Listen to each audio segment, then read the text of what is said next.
Logo assim que acabou o jogo do Fluminense contra o Palmeiras, acho que foi um movimento natural de todo o tricolor.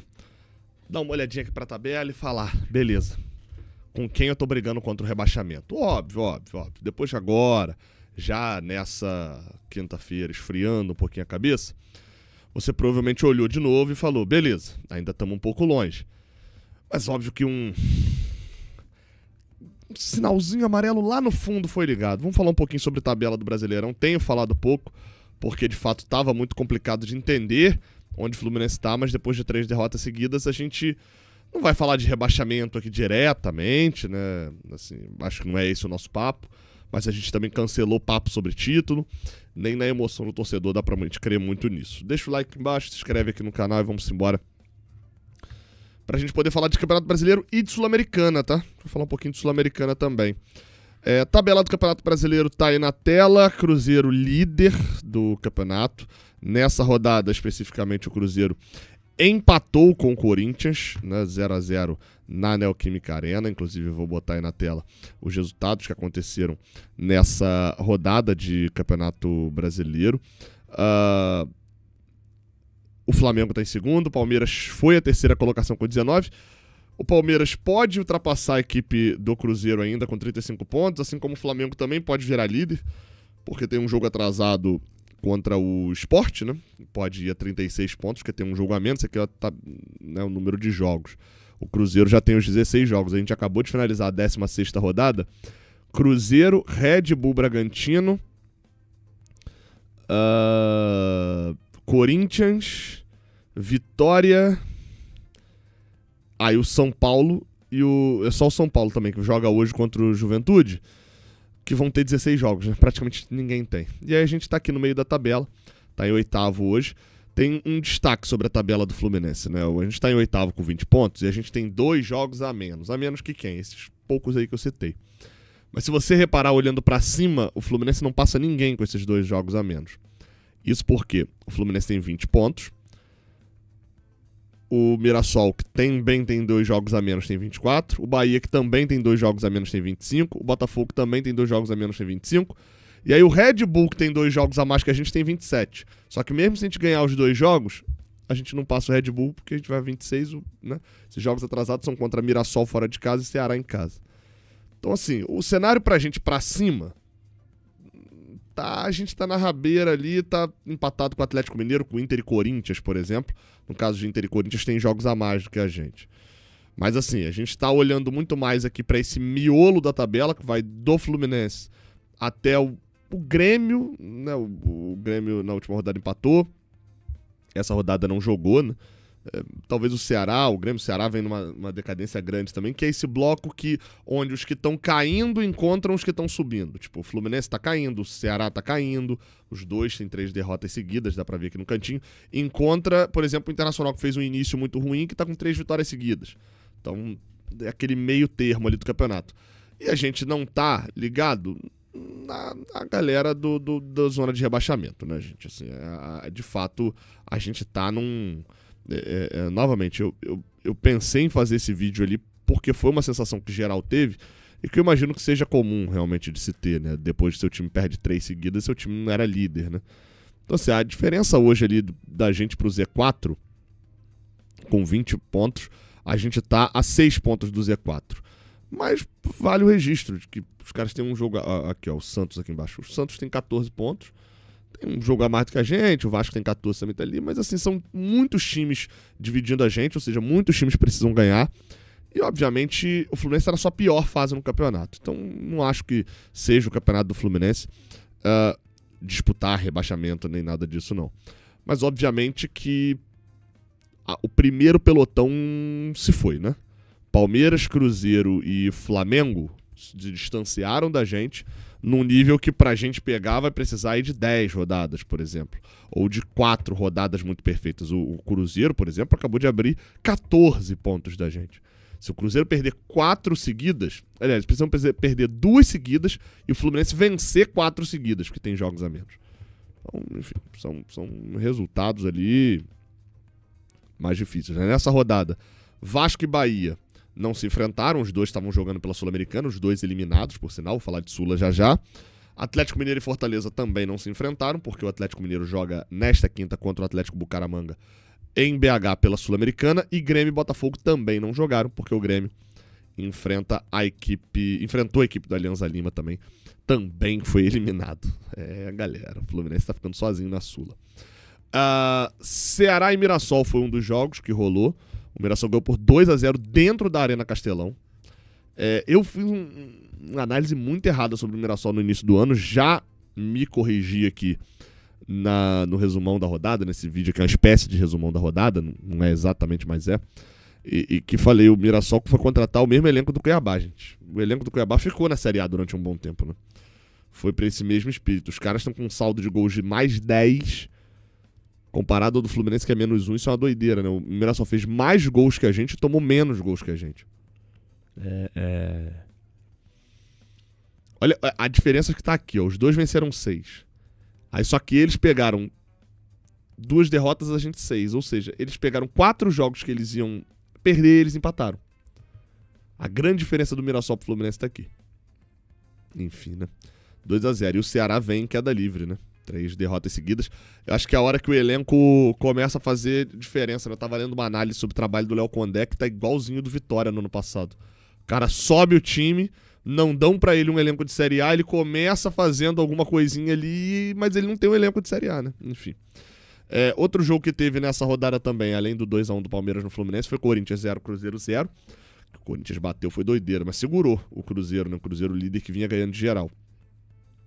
Santos 1, Internacional 2. Que loucura, cara. O Internacional bota 2-0 no Santos na Vila, o Santos diminui aos 46 do segundo tempo, o Neymar dá uma pancada de esquerda que a bola caminha. Em cima da linha ele comemorou o gol, não foi gol e etc. Santos perdeu pro Internacional, tá em 17º o Santos, né? 14 pontos. A vida não é um morango. A vida não é um morango. Peraí que eu cliquei no Santos aqui. O Santos com o Neymar é craque, joga pra cacete, mas o Santos é um seríssimo candidato a cair. A verdade é essa. O Red Bull chegou a abrir o placar contra o Flamengo, um gol com segundos do segundo tempo, mas tomou a virada, perdeu, o Flamengo ganhou por 2-1. O Red Bull entrou na fase de oscilação também no campeonato, né? Um empate, 2 derrotas seguidas ali. E pra fechar o jogo mais maluco da noite, Vitória 2, Sport 2. Achamos o quarto trouxa, tá? Que perdeu pontos pro Sport. O Sport até agora em 14 jogos empatou 4. Só uma doideira, né? Empatou 4. Jogou 14 vezes e ele fez o 7º gol agora. O Fluminense é um dos otários que tomou gol. Mas o Vitória foi mais. O Vitória tomou 2. O Vitória tava ganhando de 1-0. Aos 44 do segundo tempo, Romarinho, aquele ex-Fluminense, tá? Romarinho. Empatou aos 44 do segundo tempo dentro do Barradão. Aí o Vitória aos 49 do segundo tempo fez o segundo gol. A arbitragem anulou. O VAR validou o gol aos 51. Tinha dado 5 de acréscimo só. Ou seja, já tava aos 52. 2 além do tempo do acréscimo. Rola a bola, cruzamento na área, Romarinho escora pro gol, 2-2, Sport, Vitória. Vitória conseguiu tomar o empate aos 44, conseguiu fazer o segundo e ainda tomar o outro empate aos 53. Deixou 2 pontos pelo caminho, ainda bem pra gente, né, se a gente olhar pra baixo na tabela. Pra poder fechar sobre... tá, próxima rodada, os próximos adversários estão aparecendo aqui no cantinho, ó, de cada time. Então tem Fluminense e São Paulo. O nosso bolinho, ele vai ter muito confronto da parte de cima contra a parte de baixo, né? Se você botar aqui, ó, o Cruzeiro, que é primeiro, pega o Ceará, que é 12º, o Flamengo, que é segundo, pega o Atlético Mineiro, que é 9º, você vê que tem uma distânciazinha ali de pontuação. O Palmeiras, por exemplo, que é terceiro, vai pegar o Grêmio, que hoje, né, está na parte de baixo ali da tabela, tá? É porque o próximo adversário do Palmeiras é o Grêmio, mas o próximo adversário do Grêmio é o Fortaleza, né, na teoria ali, por conta de mudanças. Mas enfim, né? Vamos voltar aqui para a Sul-Americana. Isso porque a gente já tem mais classificados ali na Copa Sul-Americana, que eu acho que é importante informar. A gente já sabe o nosso adversário, já trouxe aqui num vídeo nessa quarta-feira. O Fluminense enfrentou a América de Cali da Colômbia. Tivemos mais classificados nessa quarta-feira. O Once Caldas varreu o Bulu-Bulu. Já tinha metido 3-0, ficou com um a mais no jogo lá em Cochabamba, que tem altitude, mas é uma altitude muito parecida com Manizales. Então isso facilitou. O time do Once Caldas é bom, e comparado ao Bulu-Bulu é muito bom, né? e sem o efeito da altitude, já que os dois jogam, né, em altitude parecida, né? O Bulu Bulu tá jogando em Cochabamba, tem 2.700 metros acima do nível do mar. O Once Caldas joga em Manizales, que tem 2.100. Meteu 3-0 na ida, 4-0 na volta, varreu por 7-0 o Once Caldas, o Bulu Bulu. Outro que classificou foi o Bolívar, já tinha metido 3-0 no Palestino na ida, meteu 3-0 na volta também, classificou 6-0. E o Alianza Lima eliminou o Grêmio. O Grêmio fez 1-0, passou o jogo inteiro tentando fazer o segundo gol para no último minuto Barcos. O Alianza Lima já com 1 a menos. Zambrano foi expulso. E o Alianza Lima vai fazendo história, cara, porque era um time que não ganhava nenhum jogo de Libertadores. Esse ano conseguiu ganhar na Libertadores, conseguiu passar em terceiro ali no grupo de São Paulo, ir pra Sula, eliminou o Grêmio, venceu um time brasileiro e tá nas oitavas de final, vai enfrentar a Universidade Católica do Chile. Os outros resultados eu já tinha falado aqui, né? O América de Cali 2-0 no Bahia, o Del Valle 5-1 no Vasco e o Central Córdoba 3-0 no Cerro Largo. Hoje tem Universidade de Chile e Guarani, mas a Universidade de Chile já passou, né? Meteu 5-0 na ida no Guarani. O Atlético Mineiro também é favoritíssimo, já meteu 1-0 no Bucaramanga lá na Colômbia. Então é muito provável que o organograma da Sula aqui fique da seguinte maneira. Do nosso lado ali, pensando em final, né? A gente tem Alianza Lima do Peru e Universidade Católica do Equador, enfrentando quem passar ali do confronto G, né? Que é a Universidade de Chile, né? Universidade de Chile ou Independiente da Argentina. Você tem aí Peru, Equador, com altitude, né, de Quito, a Universidade de Chile e Independiente. É um confronto grandinho, né, da América do Sul, Universidade de Chile e Independiente. América de Cali e Fluminense, Colômbia contra Brasil e 2 argentinos, Central Córdoba e Lanús. De todos esses que eu citei, um deles será finalista. Hoje, é complicado eu falar isso depois de 3 derrotas seguidas do Fluminense. O melhor futebol jogado desses 8 aí, o que tem mais imposição, até pelo país de onde vem, é o Fluminense. Você tem ali um outro que pode ser um empecilho, até o próprio América de Cali pode ser um empecilho, mas o Fluminense ainda segue sendo, até mais uma vez, por ser brasileiro. Agora, também não dá pra dizer muito ser brasileiro não, porque os brasileiros estão caindo na Sula, né? Você tá olhando aí na tela? Dos 16 que podem ir para as oitavas de final, 14 já estão classificados, só tem um brasileiro. Só tem um brasileiro. O Atlético Mineiro deve estar ali para enfrentar o Godoy Cruz, né? Bolívar e Cienciano, um confronto de muita altitude. Um joga em La Paz a 3.600, o outro joga em Custo a 3.700. Então, ali estamos falando de um confronto que a altitude não faz diferença. Vai ser legal esse confronto aí. Provavelmente Atlético Mineiro e Godoy Cruz da Argentina, Brasil contra a Argentina, Colômbia contra a Argentina, Once Caldas contra Huracán. Confronto interessante também, porque esse Once Caldas me despertou uma curiosidade. Foi um bom adversário para o Fluminense na fase de grupos. E um confronto de equatorianos, Independente Del Valle, que veio da Libertadores, contra Mushukruna, o primeiro colocado de toda a competição da Sul-Americana na fase de grupos. A gente vê ali 3 equatorianos, né, oficialmente ali, a conta tá mais ou menos assim. Oficialmente você tem 5 argentinos, 3 equatorianos, 2 peruanos, 2 colombianos. Aí tem um brasileiro e um boliviano.